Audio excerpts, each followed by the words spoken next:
Having a chat to Mr. Stevens tonight. Thanks so much for the chat, Steve. How does it feel to be back in Australia? It feels great. I mean, the last time that I was here with Billy, I don't know if you knew about the big football match that we played and the power went out. So for the last like 6 years, all I've read on the internet is how we were the band that never really got to play. So it's great that power stayed on for all the shows, and the fans have been wonderful, really great. And of course, we have a new record, so it's great to come and play new music for people as well as all the stuff that they already know. So the weather's been great. We got to go to the beach and yeah, fantastic. Yeah. Been playing guitar when you were 7 after your dad bought you a cheap guitar. As a teenager, who were some of your musical influences? Well, I always tell people, yeah, my dad actually didn't buy the guitar for me. He bought it for himself, and I stole it from him. But he was working a job, he was having to travel 2 hours a day to his job and 2 hours back. So he really didn't have the time to put into it. So little by little, it started ending up in my room more than anything. And I think, my dad was just such a cool guy that he recognized that it was like that I took to it naturally. And, I was kind of smaller than all the other kids, so I wasn't very good at sports. And so that was my way of expressing myself. And I would say, I was very fortunate to have started guitar just at the time when it was the early 70s, all the great English rock guitar players like Jimmy Page, Jeff Beck, that end part of Jimi Hendrix. So I couldn't have had better teachers than listening to those, classic rock records that are still my favorite records to listen to this day. So, obviously supportive parents that nurtured it and were willing to let me, do what I wanted to do. So it was very important. Performed along some of the greats in the industry and worked alongside artists from Michael Jackson, Green Day, and even Miley Cyrus. Who is someone past or present you haven't worked with that you would like to? Well, I wish I worked with Miley Cyrus. I've worked with her dad. I'm a little bit old for Miley Cyrus, so I get the father. But she covered Rebel Yell. So what's amazing, I think, what is amazing about Billy Idol music is that it's cool no matter what age you are to like Billy Idol. So Miley Cyrus can do it, and her dad also. I got to perform Rebel Yell with him. So yeah, and working with Michael Jackson was more than anything for me. The guy that produced Michael Jackson was Quincy Jones, and he was such a hero of mine. And he started off doing music for movies, and so it didn't, to me, Michael Jackson in the studio was the icing on the cake.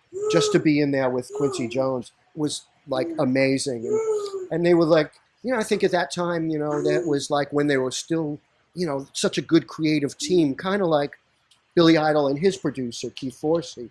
So working with them was very similar to the way I worked with Billy. And it was just the three of us in the studio, no entourage, no, it was just like, okay, let's just make some cool music together. As many hits from Dirty Diana with Michael Jackson, White Wedding with Billy Idol, and even the Top Gun theme song. What is your proudest musical achievement thus far? Well, all of those things are great, and they were great experiences, but really the fact that I still work with the guy that I started my career with for 34 years now, I think that's the best achievement, because so many bands let personal things and personalities come in front of I'm very fortunate that I managed to meet a guy who I really like as a person, and it's like, for me, he's like, he's the greatest singer and of my generation, and I'm not just saying that because obviously I get to work with other musicians, but when I'm on stage with Billy Idol and we play our music, it's really special to me, and I don't get that feeling from other people. Now about your journey, I read that you found it difficult to find a guitar teacher and you used to walk around the neighborhood. You would approach people playing in their garages and ask them to teach you songs. Is this true?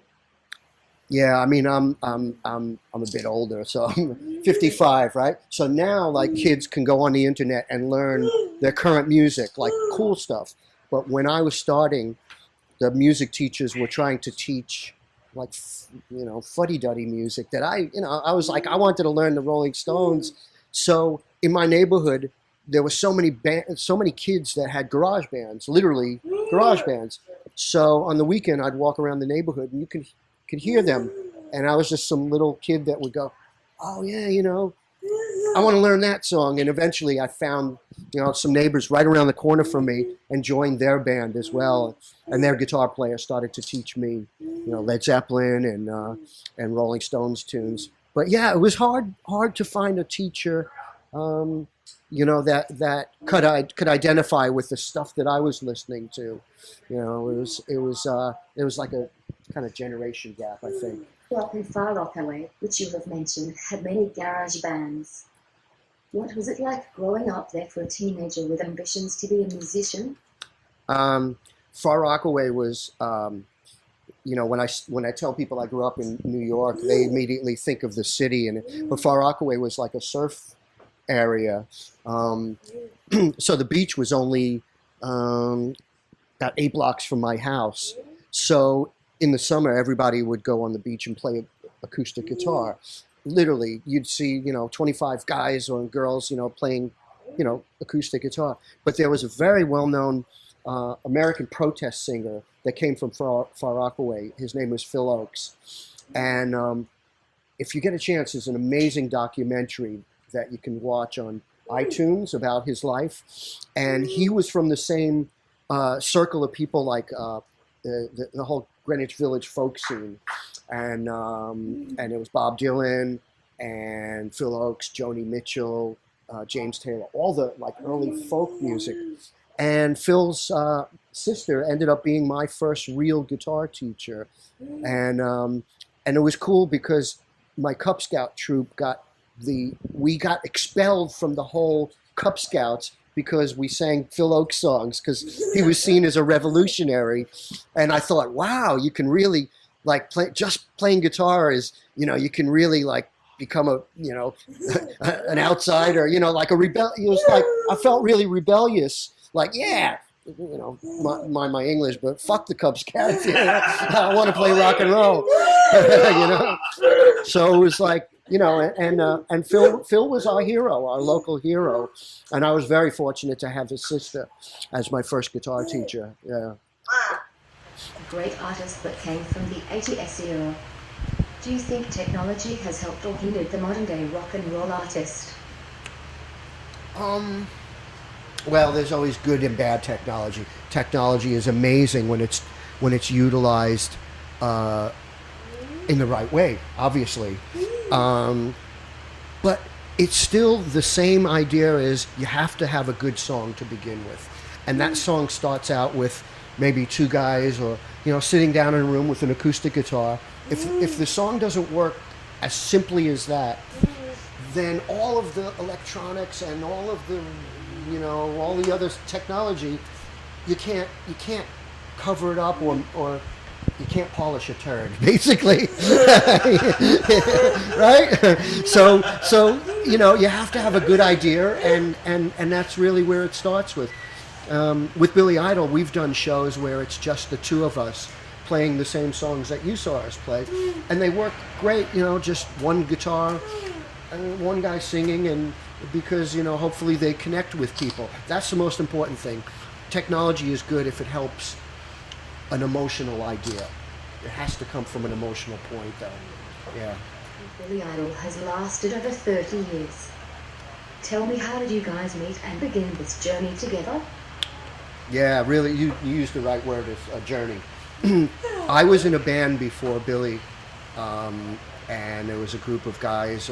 We lived in Manhattan. It was my first serious group trying to get a record deal and trying to, do all the things, musicians trying to get noticed. And and we recorded a record that was never released. And at the tail end of the band, we got involved with a manager named Bill Coyne. He was the manager of Kiss, and I had a heart-to-heart with him, and I said, look, I think I've done as much as I could with this band. You know, I love the guys and everything, but it's just not, I don't think it's going to go any further. So I left the band, and he said, well, we would like to manage you. We'll continue to represent you. So there was a local newspaper called the Village Voice, and you could run advertisements in the back, like musicians looking for, and I was guitar player looking for everybody. and we ran the ad, It ran for 1 week, and then I got a call from Bill Coyne, and he said, have you ever heard of Billy Idol? And I knew Billy from, there was a magazine in New York called Rock Scene, and they had gone to England, and they profiled Generation X. And I thought, wow, who's this guy? He looks pretty wild. He's, you know. And I said, yeah, I know him from the magazine. He said, well, he's just moved to New York. We're going to manage him, and he's looking for a band to put together.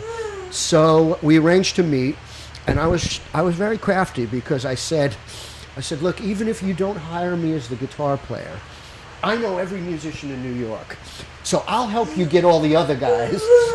So I found a drummer, I found a bass player, and when it came time for him to like finally look for the permanent guitar player, by then we had formed a relationship, and we had started playing like Lou Reed songs and David Bowie songs, and you know, things that we both, you know, common things that were our favorite artists, you know.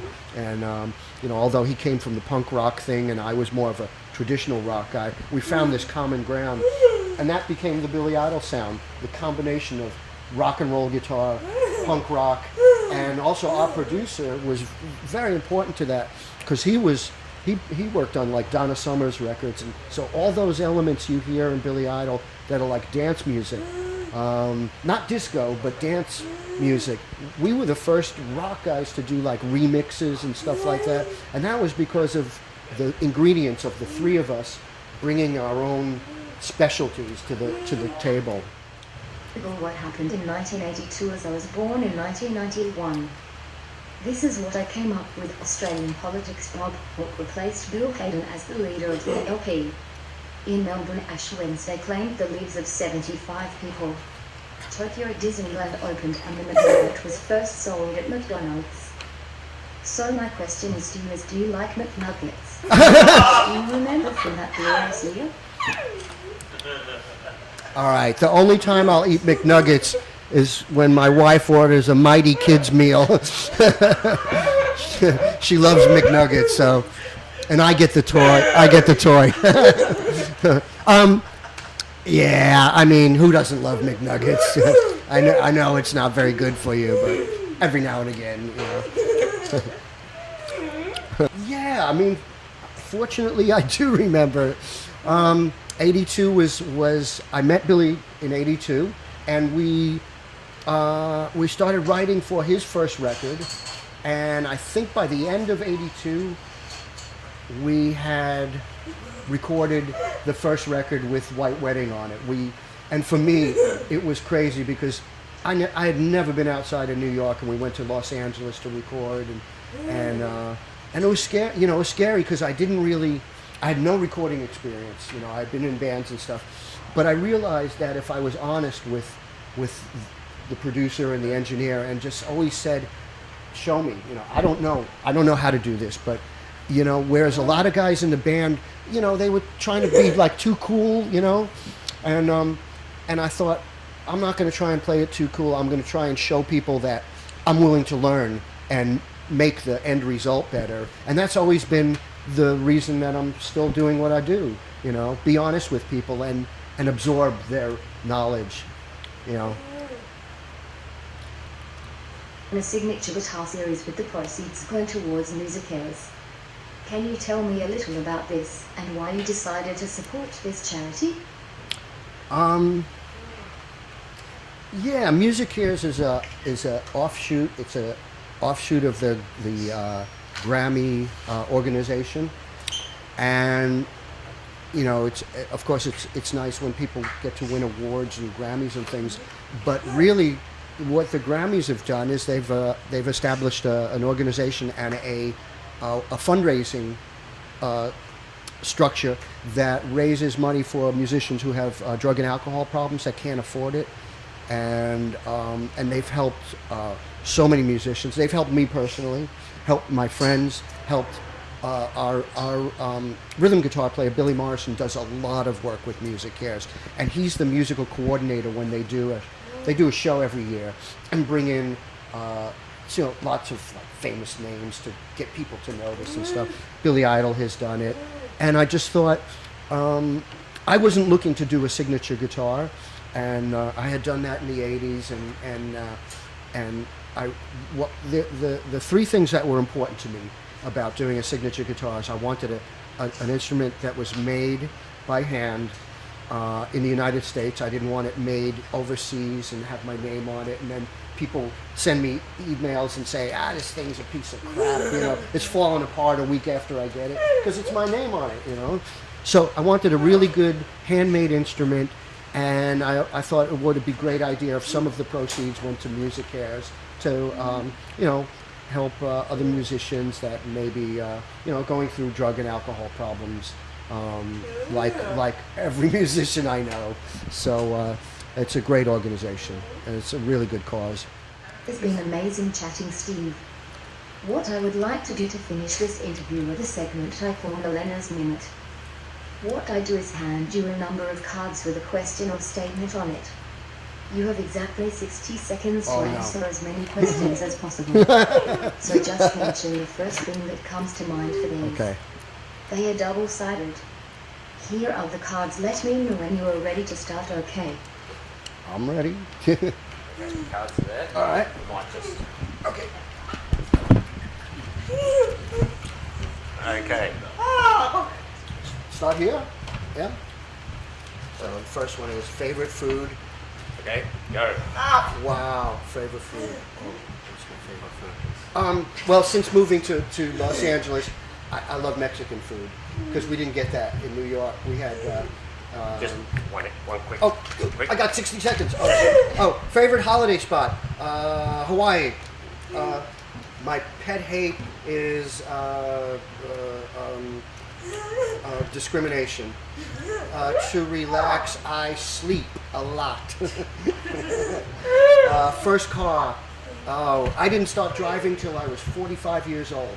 All right, it was a BMW. So, my drink of choice is an egg cream, which is a New York staple amongst Jews. If I went to jail, it would be for... Oh, man. What would I be for? Hey, easy there. Indecent exposure. All right. My passion is my wife. Favorite country or city? I don't know. Australia's become pretty near and dear. It's been one amazing place. So for now, I'm going to say Australia. I'm not going to pick a city because they're all beautiful. So pajamas or no pajamas? Definitely pajamas. Usually with monkeys on them. That's 60 seconds. That's it? I do Thank okay? you. That's No, fine. you blew it. You're slow. I know. So much for your time today. I loved the show. Thank you. Awesome. Thank you. Thank you, Steve. My pleasure.